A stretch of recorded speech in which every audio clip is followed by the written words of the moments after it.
Hello mountain bikers and welcome back to your favorite gear show. April and May are busy months for the bike industry, so we've got a ton of interesting new gear to share with you today. And as always, we've got some tasty product reviews on the menu as well. 510's new Freerider Pro BOA shoe, new handlebars and saddles from BikeYoke, and some fresh riding glasses straight from British Columbia. You know the drill though. Before we get into those reviews, time for a month in minutes, the fastest and most comprehensive gear review section in mountain biking. Let's go! Fox dropped the all-new Float X2 and DHX2, two gravity shocks that aim to not only improve performance, but also address the reliability issues that have been affecting the previous generation. You can read all about our first ride impressions on our site. Pivot dropped the all-new Firebird with lower and slacker geometry and in-frame storage. Specialized introduced the much-talked-about Gen 4 Levo with 111 Nm of torque and 720 watts of power. We rode it in Madeira and we loved it. Norco dropped a bunch of weight off their new Sight VLT CX, featuring the next-gen Bosch CX motor. Ari introduced the new Timpeak 2.0, also featuring the new Bosch motor. On that topic, Bosch has made available a software update that increases the power output of its latest motor system, along with a new integrated display. More big news in the e-bike world with the arrival of the Uno Myth, featuring the lightweight yet extremely powerful DJI Avinox motor system. Forbidden has also jumped on the DJI train with their new Druid E. Rossignol has revamped their flagship Heretic enduro bike, and we got along really well with it in our testing. If you're after something with a bit less travel, Salsa's new Spearfish pedals like an XC bike, but will also let you enjoy yourself properly on the way back down.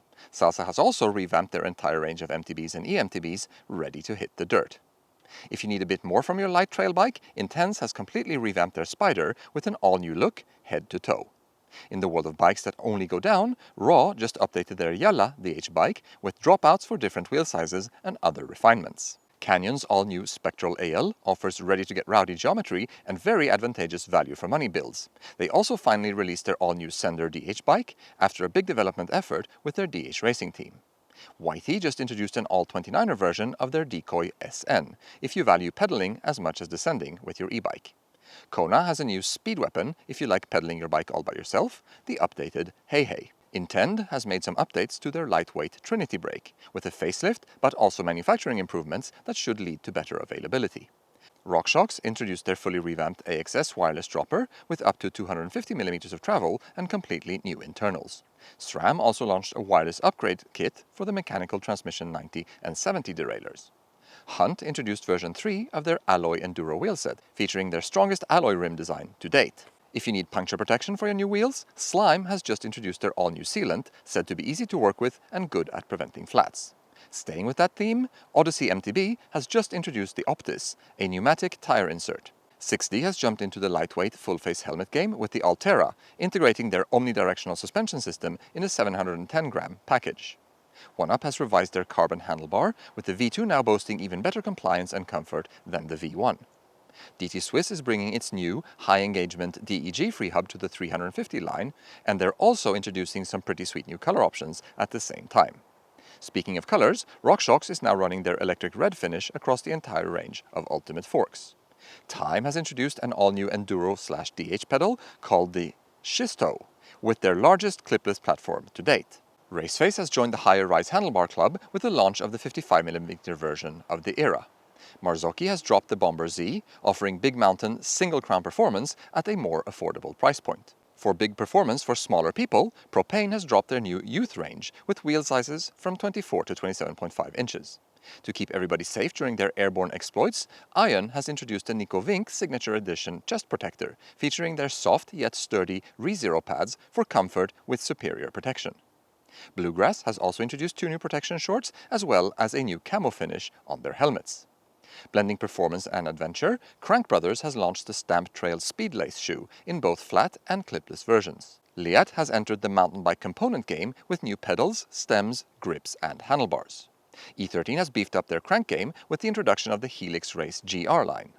Trickstuff now offers a 3D printed titanium lever blade for their Piccola trail brake if you really want to bling things up. Acta MTB has refreshed their collection of riding apparel and protection for 2025, fine-tuning fit and features to enhance performance. Swiss tubeless expert Milkit has jumped into the inner tube game with their all-new TPU tube, designed to be light and easy to carry as a spare. OneUp launched their new Wave pedal, said to combine the characteristics of both concave and convex pedals. Ride Concepts has updated their top-of-the-line Hellion range, with several new models featuring either laces or BOA systems. Italian helmet specialist MET has introduced the all-new Shelter and Shelter MIPS helmets, aiming to provide affordable protection for all kinds of riding. And to conclude this news section, Formula has made tuning changes to their Selva S airspring, following work done with Formula athlete Josh Bryceland. Whoa, that was a news section for the ages. So much new stuff. And we're not done yet. Time to jump into some reviews. First up, 510 has added a BOA option to their ultra-popular Freerider Pro. Here's how we've been getting along with it. The Freerider Pro has become an extremely popular flat pedal shoe among trail riders and more heavy-duty shredders alike, all won over by the solid construction, great feel, and of course, that all-important grip. The BOA version builds on the very same platform, simply exchanging the traditional laces for a BOA dial. If you're not familiar with it, a BOA dial puts tension on a cable that runs through a series of loops, with a number of clicks in the dial providing micro-adjustability. To release the tension, simply pull up on the dial and pull your foot out. The midsole and the construction of the toe box don't change from the regular version to the BOA, and of course the outsole is still the legendary Stealth S1 dotted rubber that has made the brand what it is today in the flat pedal world. As for the uppers, the tongue is attached on one side to make sure it stays centered when you crank down the BOA dial, and the opening is a little bit offset to one side as well to place the lacing system in the correct spot. TPU reinforcements around the toe and heel areas provide for a little extra abrasion resistance. Slipping into the new shoe, we were met by a familiar feeling. It did seem like there's a tiny bit more space around the middle of the foot and the toe area, and the padding felt ever so slightly less plush compared to the regular, laced version, but any difference is subtle at most. The BOA system makes it very easy to get in and out of the shoe, of course, although we will say that it sometimes makes it harder to find the same tension sweet spot between rides. With laces, you get a memory effect where you can sort of feel when each loop of the lace slips into its previous place. This phenomenon is not there with the BOA, so you go off the pressure on the foot each time. On the trail, the grip produced by the Stealth S1 sole is phenomenal, as good as it gets in the flat pedal world. There's legit competition now, from Specialized and Fox notably, but 510 still shares the top spot when it comes to holding onto your pedals. In terms of feel, the Freerider Pro has always been among our absolute favorites as well, with a great mix of support for power transfer and feedback from the pedal. The addition of BOA adds a touch of convenience for flat pedal riders looking for a little extra finesse in their shoe, and we for one welcome more BOA options for the foot out, flat out crowd in general, after many years spent complaining about being left out in the cold when our clipped-in brethren have been enjoying the BOA benefits for so long already. If the ease of getting in and out of the shoe appeals to you, it's well worth the extra $10 that 510 is asking for the addition of the little dial. If there's one thing we know about BikeYoke, it's that they don't tend to make products just for the sake of making them, and that they often go above and beyond to deliver products that really perform well. After growing their line with saddles and stems over the past couple of years, it comes as no big surprise to see them add a handlebar line to their catalog now. For the carbon version of the new bar, BikeYoke wanted to make it as compliant and comfortable as possible. For that reason, they settled on a design which presents an elongated, thinner and flatter profile around the area that transitions from the center portion to the ends, very similar to OneUp's carbon handlebar. This gives the bar a bit more vertical flex, while remaining very stiff and responsive to directional input. They also used a titanium mesh to reinforce the bar in the clamping areas, and then finished it all off with some very understated yet high-quality graphics. The bar features a number of smart markings to help you align the stem and the controls, and closer inspection revealed that they are extremely precise and can be relied upon for cutting the bars down, for example. This seems like an obvious thing to point out, but it is far from true for every bar out there, in our experience.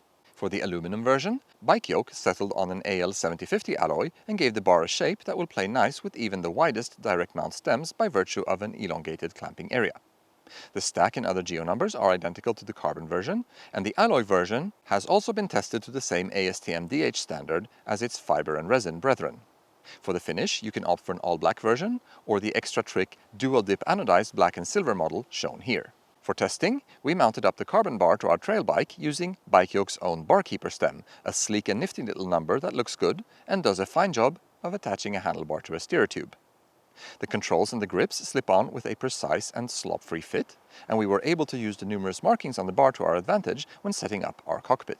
On the trail, we immediately felt at home with the angles, and it was easy to find the bar roll sweet spot. Much like the OneUp carbon bar that shares a similar profile, the Barmate carbon presents a certain amount of vertical flex that translates to good comfort in the rough stuff. It's never flexy to the point of feeling soft, but there is definitely something there that helps take the sting out of the harshest edges. Other than that, the bar and stem have remained in the same position as we installed them in, and the same is true for the grips and controls.